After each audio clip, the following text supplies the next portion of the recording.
এই যে জন্মদিনের মাঝে একটা দাম্পত্য বিচ্ছেদের পথে হাঁটছে। হ্যাঁ, কারণ অনেক দিন ধরে অনেকেই জানে যে আমাদের একটা সমস্যা চলছে। আলাদা আলাদা করে ভালো থাকবো, আমরা বন্ধু থাকবো, আমরা অভিভাবক থাকবো সারা জীবন। যাচ্ছে দেখো, অভিভাবক থাকা যায়, সত্যি কি বন্ধু থাকা যায়? কেন বন্ধু থাকবো না? মানে আমাদের এমন কিছু হয়নি যে মানে একদম তিক্ত হয়ে গেছে ব্যাপার। এখন সমাজ মাধ্যমে যেটা হয় যে প্রচুর কাটাছেঁড়া হয় সম্পর্ক নিয়ে। হুম। সেইখানটা মানে তুমি কিভাবে অ্যাভয়েড করবে? অনেকে কমেন্ট করে, অনেকে বাজে হুম, কথা লেখে, বাট আমি জাস্ট ইগনোর করে যাই, উত্তর দিই না। আমি তাদের বলতে চাই, সদ্য দিনই মা হয়েছেন, তবে আগেও একটা মেয়ে রয়েছেন এবং এই যে দুই সন্তানকে নিয়ে একসঙ্গে সংসার, অভিনয় সবটাই সামলাচ্ছে মানুষেরই রয়েছে। হুম। ছেলে সবে 1 বছর, 1 এবং বছর, জন্মদিন গেল। হ্যাঁ, গতকালই 1 বছর হয়েছে, ফার্স্ট বার্থডে। একটু শরীরটা খারাপ ছিল, বাট বাকি সব ঠিকঠাক গেছে আর কি। আচ্ছা, এই যে জন্মদিনের মাঝেই যেটা তুমি নিজেও বলেছো যে একটা দাম্পত্য বিচ্ছেদের পথে হাঁটছে। হ্যাঁ, কারণ অনেক দিন ধরে অনেকেই জানে যে আমাদের একটা সমস্যা চলছিল। তারপরে আমরা ভেবেছিলাম যে হয়তো ঠিক করে নেওয়া যেতে পারে, আর একবার চান্স দিয়েছিলাম একে অপরকে। But it's not working out. আর it's not a big deal also. মানে আহ, হতেই পারে যে মানে একসাথে খারাপ থাকার থেকে আলাদা আলাদা ভালো থাকাটা বেটার, সম্মানের সাথে। এটা আমাদের মিউচুয়াল একটা সিদ্ধান্ত। আর সেক্ষেত্রে আমরা তো আর কেউ বাচ্চা নই, ছোট নই। তো আমাদের সন্তানদের উপর যাতে সেটা এফেক্ট না পড়ে, আমরা সেইভাবেই ডিসিশনটা নিয়েছি। মানে তো ছেলে খুব ছোট, কিন্তু মেয়ে একটু বড় হয়েছে, একটু বোঝে। মেয়ের তরফ থেকে কোনো রিয়াকশন? না, মেয়েকেও ওরকম ভাবে, এখন ওরকম তো কিছু নয় যে মেয়েকে বসে বোঝাতে হবে যে এটা ওটা এটা হয়েছে ওটা হয়েছে। মানে আমার মনে হয় মেয়ে আস্তে আস্তে বড় হতে হতে বুঝতে পারবে। আর বুঝতে পারবে বলতে এক্ষেত্রে আমাদের দুজনের তো এরকম নয় যে খুব তিক্ত একটা সম্পর্ক। আমাদের জাস্ট দুজনের সাথে it was not working out, so আমরা we have decided to live separately. মানে এটা একটা খুব সিম্পল জিনিস। আমার মনে হয় যে এখনকার বাচ্চারা খুবই বোঝে আর বুঝবে। বাট আমরা ভেঙে ওরকম ভাবে বোঝাইনি, কারণ আমরা রোজ দিনই প্রায় ও আসে, আমার মেয়েকে পড়তে নিয়ে যায়। কারণ বিং এ প্যারেন্ট আমাদের তো কিছু দায়িত্ব রয়েছে যেটা আমরা ভাগ করে নিয়েছি। কারণ আমি অনেকটা সময় বাইরে আমাকে দিতে হয়, কারণ এই মুহূর্তে আমার 2টো প্রজেক্ট চলছে টাচুর। আর প্রচুর একটা প্রজেক্ট নতুন স্টার্ট হয়েছে, তো প্রচুর ওর মধ্যে ইনভলভমেন্ট থাকে। তো হ্যাঁ, কমিটমেন্ট রয়েছে, ইনভলভমেন্ট রয়েছে। তো ওই দিকটা মানে ছেলে মেয়ে সংক্রান্ত দিকটা ওই দেখে আর কি। আচ্ছা, এই যে বিচ্ছেদের পথে হাঁটছো, সেই সিদ্ধান্তটাও দুজনের যৌথ সিদ্ধান্ত, এবং সেটা তো রাতারাতি নয়, অনেকটা সময় অনেকদিন ধরে, হ্যাঁ, অনেকদিন ভাবনা চিন্তা হয়েছে, আমরা সুযোগ দিয়েছি। আমার বেবি হওয়ার পরও আমরা ভেবেছিলাম একসাথে, কিন্তু ওই হচ্ছে না যখন, তখন দুজনেরই তো খুশি থাকাটা। লাইফ এত শর্ট, আর এত কাজে সবাই বিজি নিজের কাজে, তো খারাপ থাকার অবকাশই নেই। আর সত্যি কথা বলতে আমারও খারাপ থাকার অবকাশ নেই, চাই না। আমি জাস্ট ভালো থাকতে চাই সবাই ভালো থাকুক, আমিও ভালো থাকুক। এটা নিয়ে আর কাটা ছেটাছেটি যাতে না হয়, তাই জন্যই আমি এটা বলে কাল যারা জিজ্ঞাসা করেছে আমি বলেছি। কারণ এটা তো খুব একটা সিম্পল ব্যাপার। আমি চাই যে মানুষ এটা খুবই সিম্পলি নিক। যদি কারোর মানে কাদা ছেটাছেটি করে অনেকে, আমি দেখেছি ফেসবুক পোস্টেও লিখে কেন দেখা যায় না এই ওই সেই।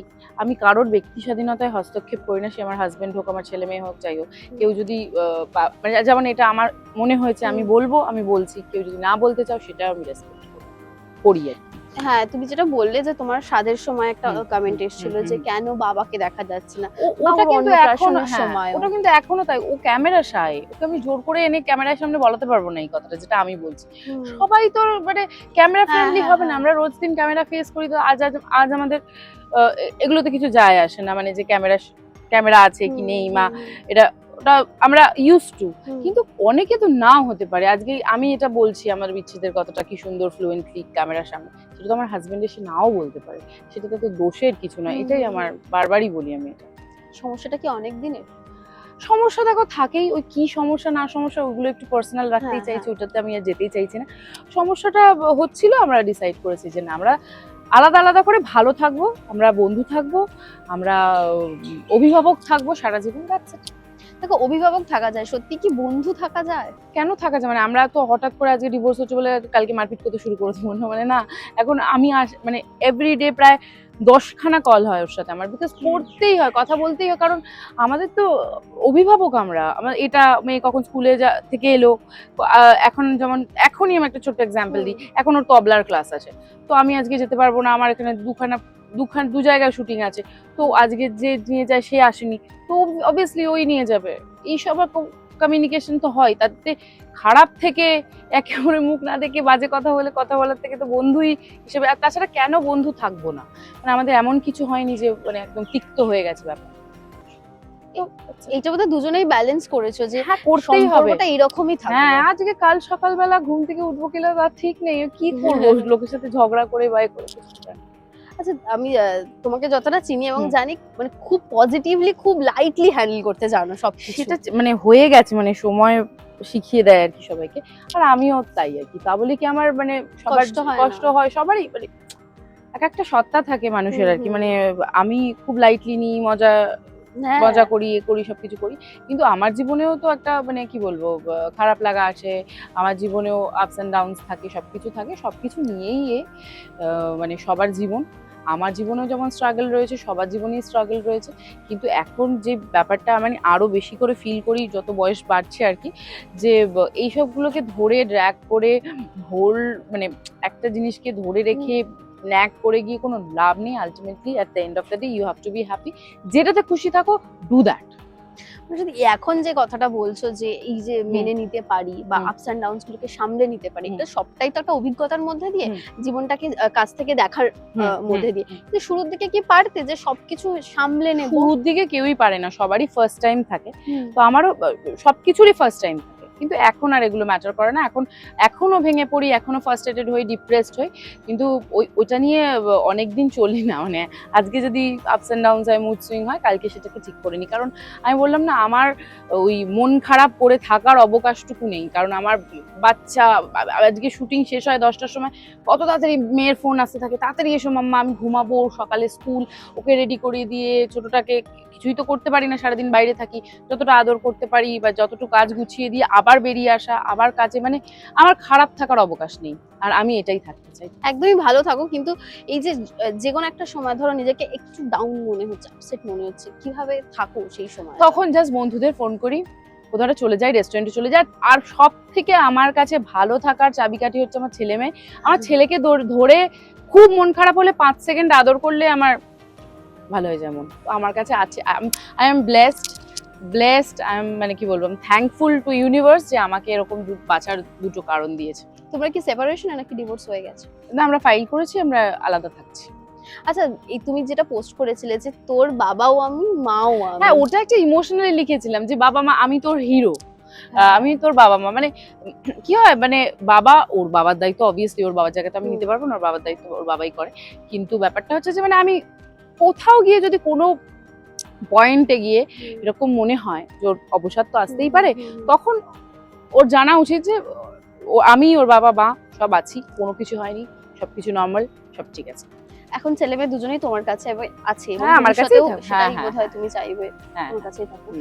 এবার দেখো মেয়ে যেটা বড় হচ্ছে এবং ছেলেও আস্তে আস্তে বড় হবে, তাদেরও তো বোঝানোর জন্য সেই মেন্টাল প্রিপারেশন এখন কিচ্ছু কাউকে বোঝাতে হয় না, ওরা বড় হলে নিজেরাই বুঝে যাবে, আর এমন কিচ্ছু হয়নি যে ওদের বসে বোঝাতে হবে। ঠিক আছে, বাবা মা একসাথে থাকাটা ওয়ার্কআউট করেনি, কিন্তু তারা ফ্রেন্ডস, তারা আসে, তারা যে যার কাজ করে, যে যার রেসপন্সিবিলিটি পালন করে, আদর করে, ঘুরতে যায়, সবকিছুই হয়। তো আর ওগুলো আলাদা করে বোঝাতে হয় না কাউকে, এখন আর হবেও না, আই থিঙ্ক। একদমই। এবং তুমি যেটা বলছিলে যে এই যে এখন সমাজ মাধ্যমে যেটা হয় যে প্রচুর কাটাছেঁড়া হয় সম্পর্ক নিয়ে, সেইখানটা মানে তুমি কিভাবে অ্যাভয়েড করবে? তুমি জানো যে সবকিছু নিয়েই এখন সোশ্যাল মাধ্যমে প্রচুর কথা, অনেকে কমেন্ট করে, অনেকে বাজে কথা লেখে, বাট আমি জাস্ট ইগনোর করে যাই, উত্তর দিই না। আমি তাদের বলতে চাই আমার কিচ্ছু যায় আসে না, আপনারা বাজে যাদের বলার, বাজে যাদের লেখার, তারা করবেই, যত ভালো কিছু করুন না কেন, no matter what you do, they will troll you. তো আমি সেটাতে জাস্ট অ্যাভয়েড করি, আর কিছু না। তোমার যেটা বলা যে আমরা বাড়িতে দেখেছি যে রাইমা রয়েছে এবং দিদি বোনের যে একটা পুরো পরিবার, সেইটা খুব ভালো এবং খুব স্ট্রং তোমাদের এই বন্ডিংটা, সেইটা বোধহয় অনেকটা মানসিক ভাবে তোমাকে সাহায্য করে। হ্যাঁ, আমার বোনরা আমার সাথে সবসময় আছে, ওরা না থাকলে অনেক কিছুই অধরা থাকতো আর কি। মায়ের কোনো রিয়াকশন আছে মানুষের? এরকম পুরো মানে এমন যুদ্ধ লেগে যায়নি, কোনো ওরকম ভাবে রিয়াক্ট কি করে তবুও করবে, একটা মানে একটা ইট ইজ নট সম্পর্ক। না সম্পর্ক। ঠিক আছে, আমাদের সম্পর্ক তো আমার বাবা মার সাথে আমার হাজবেন্ডের ভাঙেনি, মানে আমরা তো একসাথে অনুষ্ঠানে যাই, যে কোনো ওরকম বিশাল ভাবে কিছু হয়নি। আস্তে আস্তে সবকিছু অ্যাডজাস্ট হয়ে যায়, মানে ঠিক আছে normal। একদমই ভালো থাকো হুম। এবং ছেলে বড় হচ্ছে, হুম। আরো একটা অধ্যায়, এবং হ্যাঁ, হ্যাঁ, মেয়েকে নিয়ে যে অধ্যায়, জার্নিটা অধ্যায় চলছিল তার সঙ্গে আরো একটা আরেকটা কুচকে রয়েছে। হ্যাঁ। তো খুব ভালো থাকো, দুটো প্রজেক্ট চলছে, খুব ব্যস্ততা, হ্যাঁ। এই ব্যস্ততাই থাকুক মানুষের। একদম থাকুক, নাহলে আমি পাগল হয়ে যাবো, আমি ব্যস্ততা খুব ভালোবাসি। একদমই। এবং শেষে কি বলবে? শেষে বলবো একটাই কথা, life is unpredictable, very short, enjoy your life the way you want. টলিউডের latest update, gossip and entertainment পেতে সাবস্ক্রাইব করুন শুধুমাত্র সিটি সিনেমা, আর ফলো করুন সিটি সিনেমার Instagram, Facebook, Twitter and ShareChat page.